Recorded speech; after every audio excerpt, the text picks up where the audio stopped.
¿Qué onda? It's Naninator. In this video, I'll be showcasing everything about radiation in the NuclearCraft mod for RLCraft Dregora. From contamination, prevention, removal, and benefits, the advanced stuff like creating fission reactors.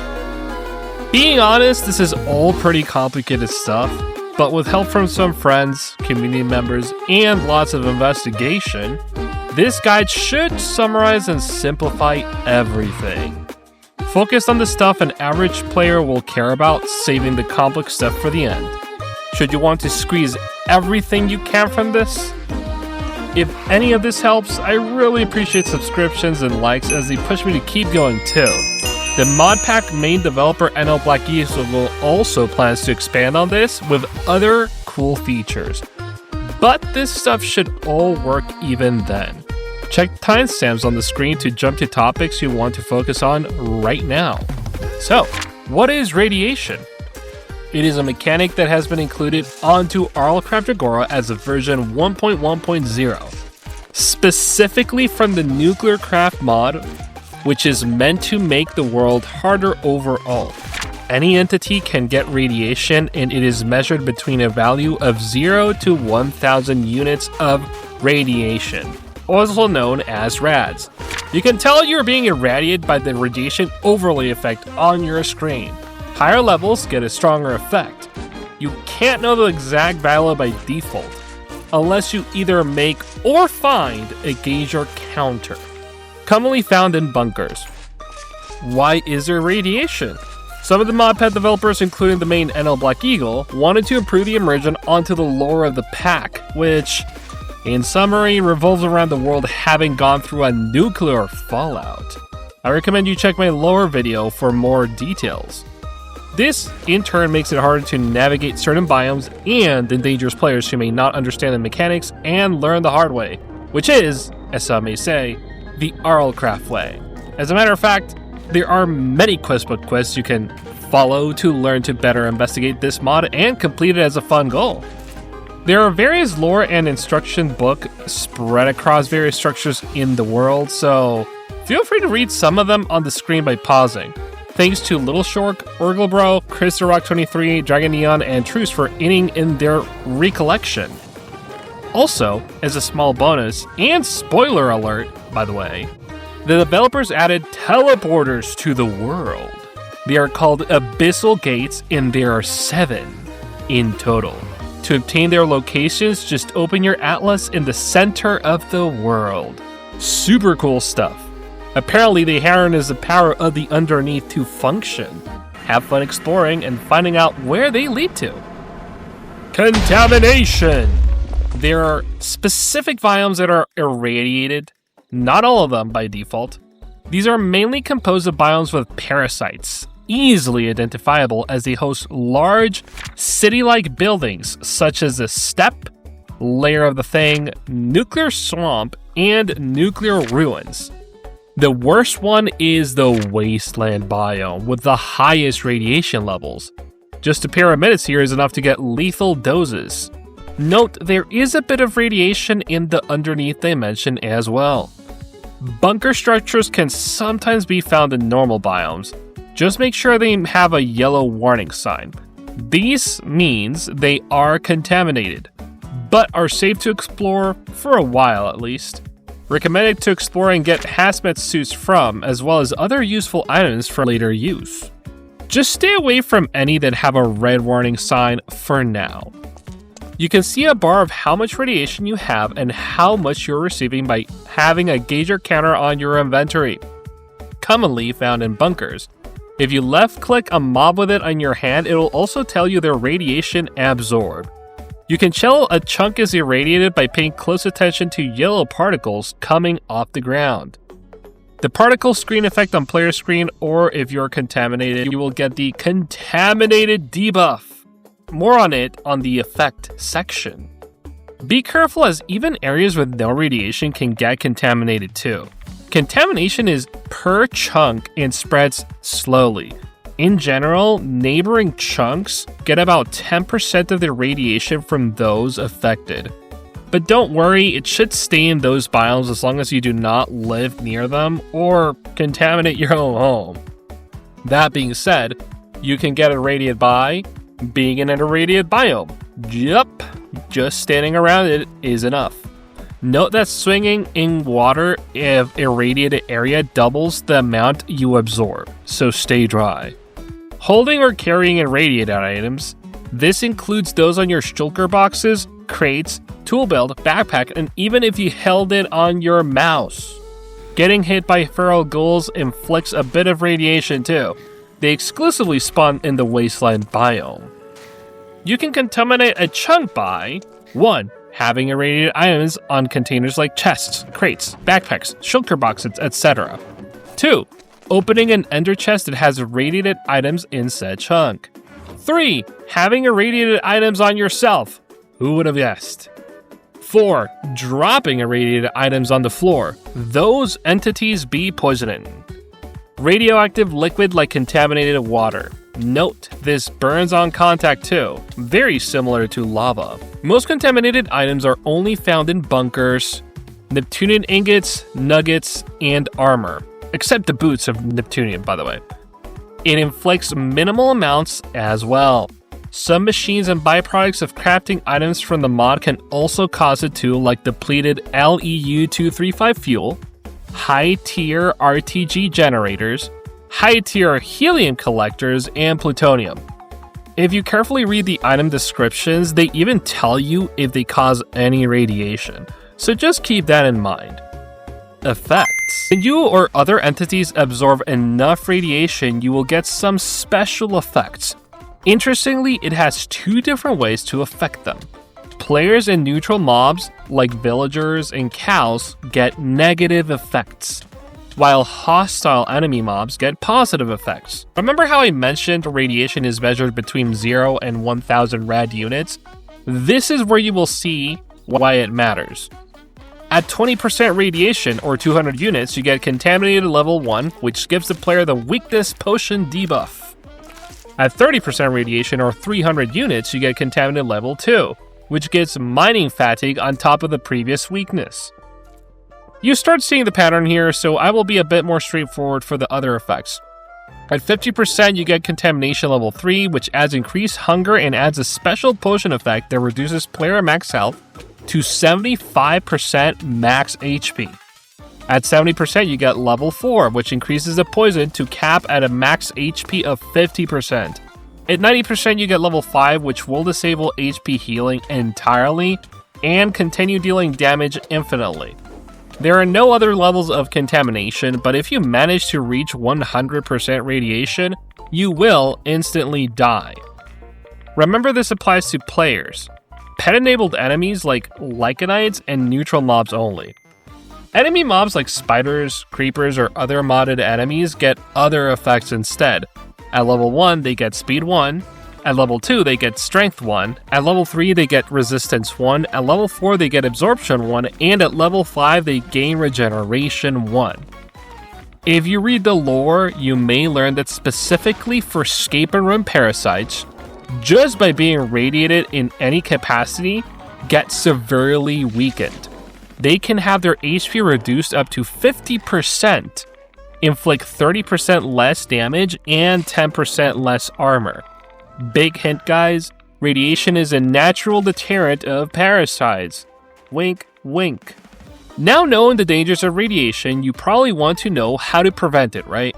The easiest way is with food.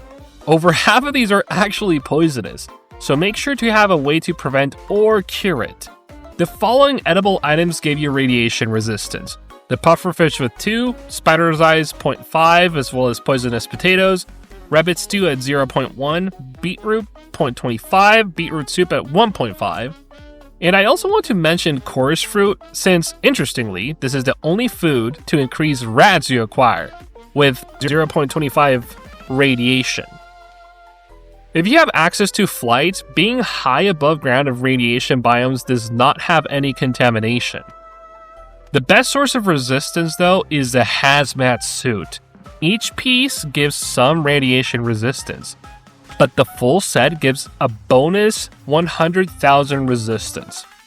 making you essentially immune to radiation overall, and makes exploring highly radioactive biomes and structures safe.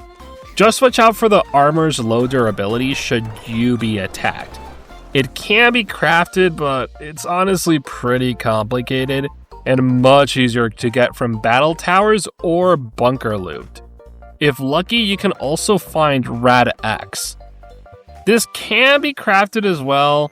Consuming it increases rad resistance substantially. This means for exploring dungeons, areas like wastelands and stacks if you consume multiple. There are other armors that also provide some protection against radiation, that being the prototype armor, composite armor, and the soldier outfit. You can also add radiation shielding to other armor sets, including horse armor for your pets to protect them as well. There are 3 tiers. Light shielding, which gives 0.1. This is enough to be in lightly radiated areas, and just adding it onto any armor piece will just overall protect you from basic exploration. The medium one gives you 1.0 resistance, which will be more than enough to survive in the wasteland biome for a while. And the best one that you can add is the heavy shielding, which gives 10.0. You can add them by putting your armor alongside a shield in a crafting grid and can add higher tiers if you want to upgrade them later too. You can't take shields off, and do note these can't be added onto hazmat suits either. It may interest you to know that adding 1 light shield to each armor piece of Neptunian armor prevents radiation from itself too. You can craft rad shields, but it is pretty time consuming and resource heavy. I recommend you try your luck by opening industrial crates instead, as they sometimes have some too. More on said crates later. Unfortunately, you can only heal yourself and not other mobs from radiation. That comes to removing radiation. It is incredibly likely you will get some radiation on yourself or even on chunks you live on. Perhaps your friends thought it would be funny to do so. In any case, let's start by removing it from yourself. Radiation slowly increases over time as you stay on the biome, but the opposite is also true. This applies to any living entities by hanging in biomes with little to no contamination. You personally can consume gold food that removes a bit of it too though. Golden apples remove 20, god apples remove 100, and golden carrots remove 4. The best way to get rid of it though is with radaways. There are 2 versions you can craft or find. The slow-acting radaway, which heals 300 radiation slowly at a rate of 0.025 rads per tick. Or the radaway, which also removes 300 radiation but quickly at a rate of 5 rads per tick. But you may ask, what about removing chunk radiation? And to that I say, you need scrubbers. To even use it, you need 24 building level. Unfortunately, you can't craft them, but you can find them in some bunkers and as a potential drop from industrial crates. Think of these as air filters from radiation. They only clean the chunk they are in, and you can have multiple per chunk. But for maximum efficiency, place them in a clear area, as other blocks beside air just reduce their potency. Simply hanging out in the sky is more than enough. In order to activate them, they do need a power source. To keep it simple, there are 5 basic ones in total that you can use. This is the decay generator that actually requires extra blocks in order to take power from them. Uranium generators, americium RTG, plutonium RTG, and coliformium RTG. You can use any, and some do produce radiation. But the screamer removes it and has more than enough power to clean. I recommend you stick to those labeled RTG, and the generators don't have enough power to properly power the scrubbers. Note they infinitely provide this power, so no need to recharge them. To make them work, just place it in any side of the scrubber. Easy.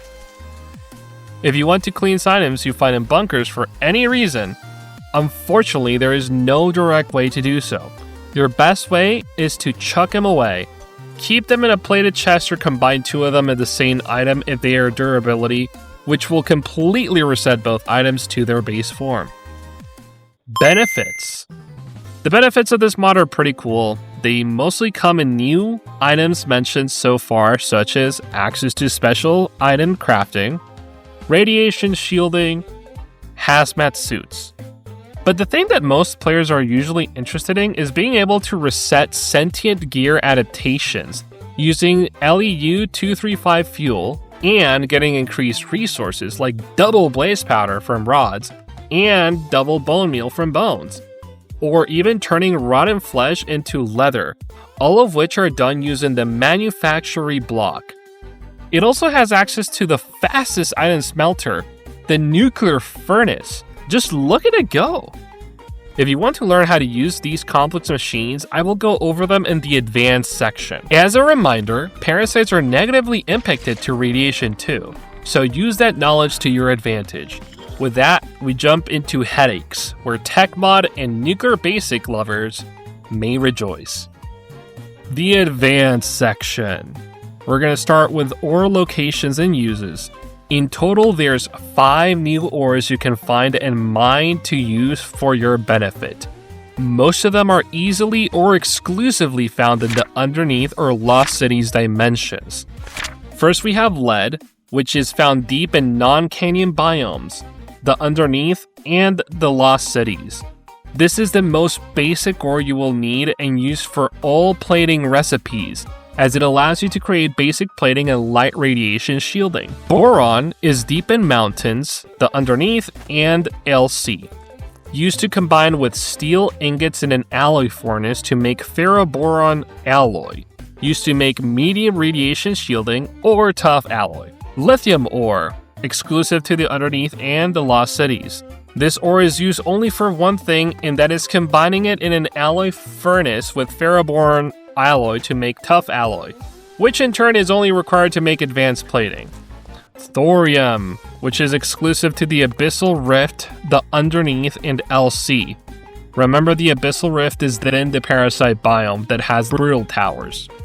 It is used to get turned into thorium-232 and 230 using an isotope separator, which are important for many recipes heavily related to fuel, which once placed can be fuel reprocessed for other recipes that require neptunium, plutonium, and uranium. Uranium is only found in the nuclear blight and cities. This is only on the overworld. They can be used as an isotope separator to get its 238 and 235 versions, utilized for DU plating and LEU-235 fuel, which will likely be the most important ones given this is what is used to reset sentient armor adaptations. If that's all you care about, just mine this ore. Getting machinery. Now that you know what each ore does and how to get them, or at least heard them all be named, you need to get the machinery to process it all as well as some other cool uses. There are only 2 methods, as of most of this stuff is uncraftable anyways. The easiest way is to get industrial crates. They're easy to miss since they always spawn in buildings that blend with them. But keep an eye out, they spawn in most radiation-related buildings. When mined, they drop an assortment of NuclearCraft gear. This includes ores, machines, rataways, hazmat pieces, and other useful items. Note, they must be broken with a diamond pickaxe or better. Lesser tiers will not give you any drops, so make sure you have plenty of inventory space since looting this stuff tends to get messy. Alternatively, you could use the smelter enchant to have them drop as crates. Note that smelting and silk touch do not work. The fastest place to get them is the underneath dimensions roof. Parasites spawn much less frequently up here than the rest of the dimension, but still do be careful. Look for protruding bunkers. Very easy to spot too. They have lots of crates inside. A guaranteed spot to find crates is in the Abyssal Gate storage room. Be wary of Red Guard illagers though. The second method is to steal said machines from nuclear plants and wasteland biomes or some bunkers that do have them. Machinery blocks. In total, there are 14 processing machine blocks, most used to process items with them, of which the ingot former is used. In order to work, they all need a power source. These are either RTG generators, which are rarely found in industrial crates, or fission reactors to heavy power use. More on reactors later. Many of them take and produce stuff that passes from one to another. So it's best to have a connected setup that allows you to do that. First, the nuclear furnace. As it is an outlier, this is the fastest furnace in the entire game. It uses thorium or uranium ingots as fuel. It's so incredibly fast. Batteries are found in 4 variants with varying capacities. I recommend you always leave a couple next to RTF generators so they store produced energy. Manufactories are the most versatile machines and probably the one you will use the most. Used to create various resources as well as increase object output like graphite dust, blaze powder, and bioplastic. The rock crusher is used to crush granite and andesite blocks into sulfur and beryllium dust respectively. The melter is used to melt sugar and redstone into their fluid counterparts. The chemical reactor is used to make ethanol by mixing water and molten sugar. The fluid enricher is used to mix items into water to make right-of-way fluid or uncured cement. The fluid infuser is used to make special liquids into blocks and containers like right-of-way packs, fill up coolers, and make concrete. The fluid extractor is used to drain liquids from blocks. Just coolers in this case, which you probably won't use. The salt mixer is used to mix right-of-way and molten redstone to make slow-acting right-of-way fluid, which is pretty unnecessary too. The supercooler is used to turn helium into its liquid form to cool reactors or fill coolers with using a fluid infuser. The isotope separator is used to split thorium and uranium ingots and fuel in 2. The decay hastener decays radioactive clumps to make them less harmful. It's basically used to recycle some that would be otherwise useless. The fuel reprocessor turns depleted fuel into clumps that can be recycled to be reused later. The alloy furnace is used to create tough, hard carbon alloy and ferrocarbon alloys and ingots. Basic production setups. Before getting these, note many of them can be upgrading, meaning that they can process stuff faster. You can actually use up to 64 energy and speed upgrades on each one to make them much more efficient. Note they will also pull more energy too, so to keep things very simple guys, I recommend you always have the same amount of upgrades you use to keep them working steadily. These machines can also be controlled with redstone. I won't be using any in my examples, but be my guest. Lastly, you can configure what items are pushed into and out of each block, so you can make an assembly line and trash out stuff you really don't need. Now let's get a basic production setup for some of the most important items. First, I like to have a clean space, so setting up a scrubber somewhere in the chunk doesn't matter where. The sky is literally one of the best places because closed blocks make it less efficient. To have enough energy for my other machines, in case I don't have enough RTF generators, I like to make a large area that keeps my batteries and charges them. Just put batteries next to any RTF generator. I have the rock crusher and alloy furnaces in their own area separated too, since the items produced are focused on making plating and shields, which can only be made into a crafting grade like sulfur and alloys. These machines can output the items into separate chests as well. The next simple machine is an LEU-235 craft station. Since this is the stuff necessary to reset sentient armor adaptations, all you need is an isotope separator and feed it with uranium ingots. You use the isotopes in a crafting grid to make this fuel. The last machine I will showcase is a right-of-way creation setup. You don't have to make this shape, and it works honestly, but starting from the top, we load sugar onto the chest, send it to a melter, which melts the sugar, sending it to a chemical reactor. This is connected to an infinite water supply block, which combined makes ethanol. This sends the ethanol into the fluid enricher, which is supplied from a chest with glowing mushrooms. Note that glowing mushrooms, they come from radioactive biomes as well. They just grow anywhere.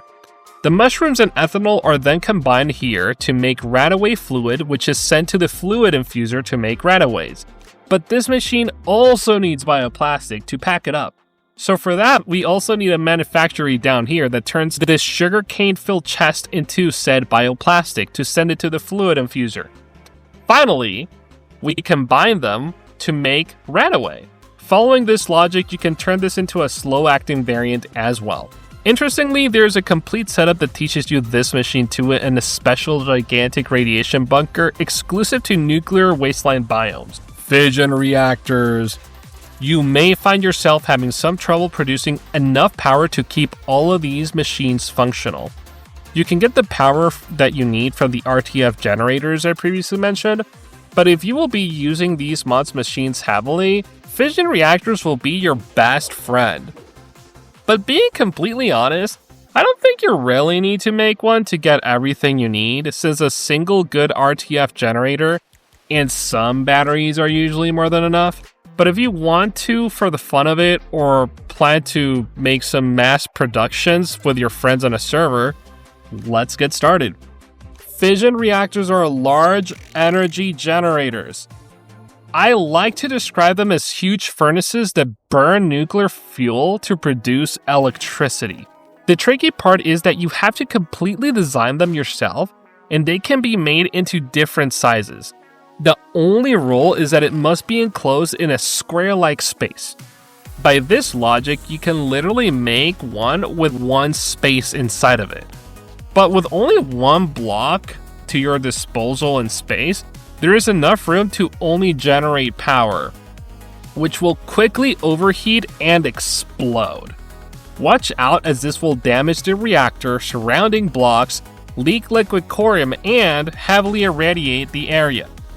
Instead, I will be making a simple 3x3x3 space design from the official NuclearCraft channel. I will be using LEU-235 fuel to run it, and I highly recommend you watch the video if you want a deeper explanation. Link in the description. First, we make the outside layer, which must be made of any combination of reactor casing, transparent casing, reactor doors, or reactor trap doors. You can also use other blocks with special placing rules, but I will cover those later. Just look at this monstrosity, it still works. I added other blocks for decoration, but they are unnecessary. Then I will add a fission controller to be able to turn this thing on and off. You can place it anywhere as long as it touches one of the reactor casing blocks or becomes part of the reactor itself. Don't forget to add a lever to it to make sure that you can turn it off and on. If you right-click this block, you should see it is identifying this as a valid reactor. It even says here that it is 3x3x3. Now we need to fill it with 3 types of blocks. 1. There are reactor cells that will give it power and create heat. These are must-haves. 2. Moderator blocks balance how much heat and power your reactor cells will be making. There's graphite and beryllium. Either is fine, they do the exact same thing, it doesn't matter. 3. Cooling blocks to counter the heat. There are many different ones. What makes them special is that each has a particular placing rule in order to work. These are the guys that make reactor designs very tricky to make. Remember that if you're not careful and this thing overheats, it can also explode. So make sure the machine is off as you build it. In this design, I will use 8 reactor cells, 4 graphite blocks, 8 lapis coolers, and 4 glowstone coolers. Not every space has to be filled too. If you want to make your own design or mess with this, each block has its own rules and can be very tricky to make a functional one. I recommend you use NuclearCraft Fission Reactor Design Generator by SIB0124. Link in the description. In order to get energy out of this thing, you need to either stick machines or batteries next to the fission controller block. But you may not have enough space for all of them. Instead, I will be using these ports that will do the exact same thing. They must be added as a reactor casing wall. It's a replacement. Do not place it on the floor or the ceiling of the reactor, as they won't work. Also, don't add other controllers. You only need one, as if you add more, it'll make the reactor unusable. Afterwards, you can stick any machines that require power to them. I like to stick batteries next to this thing to charge them. Don't forget to have scrubbers running to reduce radiation and turn it off and on responsibly. With that, we are done! Hope this video helped you guys. If so, consider liking and subscribing. Ahí los guacho vatos!